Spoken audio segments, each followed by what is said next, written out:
আসসালামু আলাইকুম রহমতুল্লাহি ওয়া বারাকাতুহু। এই পুষ্করিণীতে পড়েই একজন ব্যক্তির মৃত্যু হয়েছে।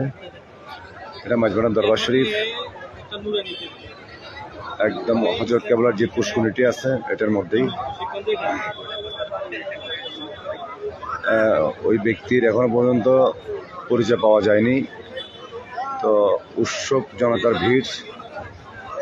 গতকালকে যেহেতু মাঝবাড়া দরবার শরীফের আওলাদে রসুল হযরত মাওলানা শাহ হোসেন সৈয়দ আবু বাবাজানের উরুস শরীফ গিয়েছিল, তো সেই হিসাবে অনেক হাজার হাজার ভক্ত সেখানে সমাগম ছিল।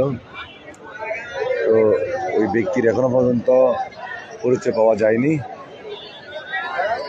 উনি কিভাবে পড়েছেন, কিভাবে ওনার মৃত্যু হয়েছে আমরা আসলে কেউ জানতে পারিনি।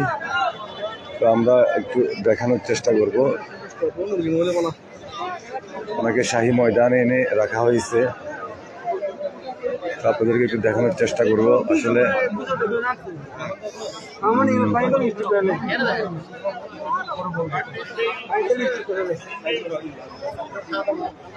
নাম